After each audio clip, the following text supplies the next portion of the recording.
Shalom salam podcast Eksposisi M116. Kita akan belajar makna rantai keberadaan yang agung. Ciptaan Tuhan mencakup makhluk cerdas dan relasional seperti malaikat, manusia, dan hewan. Itu juga mencakup bentuk-bentuk kehidupan lain seperti tumbuh-tumbuhan, mikroorganisme. Konsep rantai besar keberadaan yang berakar pada filsafat Yunani dan kemudian dikembangkan selama abad pertengahan menggambarkan tatanan hierarkis, yaitu peringkat dari semua makhluk. Tuhan berada di puncak rantai yang membentang dari sorga ke bumi dengan malaikat, manusia, hewan, dan bentuk kehidupan yang lebih rendah di bawahnya.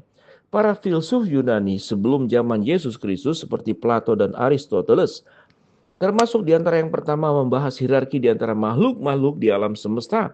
Meskipun mereka tidak menggunakan istilah rantai besar keberadaan, mereka percaya semua hal ada dalam tatanan yang terstruktur. Berabad-abad kemudian selama Renaissance, periode yang menekankan literatur klasik termasuk karya-karya para filsuf tersebut, para teolog Katolik Roma kembali terlibat dalam ajaran ini.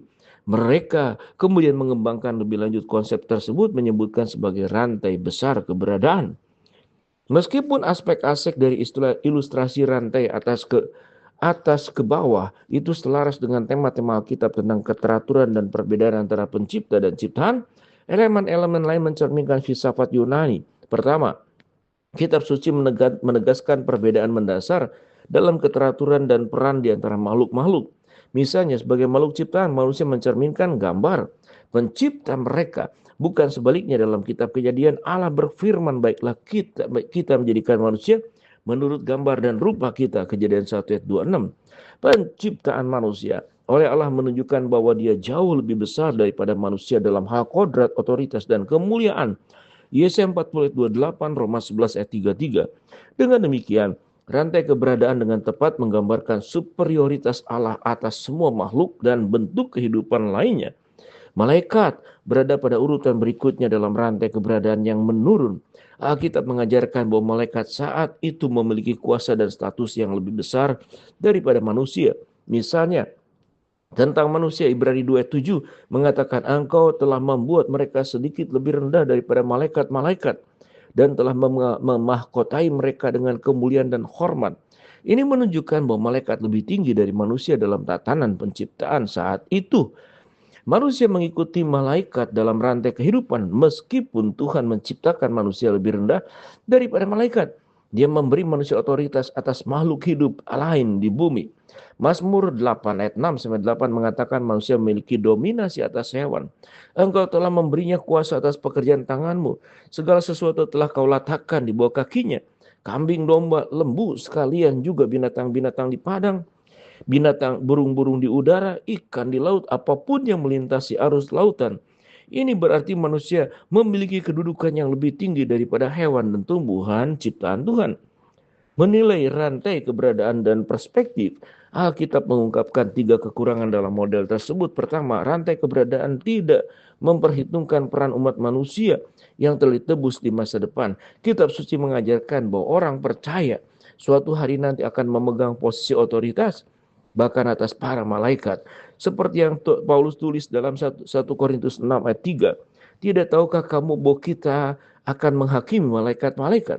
Umat manusia yang telah ditebus akan memiliki tingkat otoritas atas para malaikat yang saat itu mereka miliki.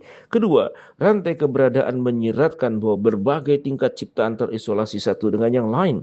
Meskipun alam memang lebih unggul dan berdaulat atas semua makhluk di alam semesta, ia secara aktif berinteraksi dengan makhluk-makhluk cerdas dan personal seperti malaikat dan manusia.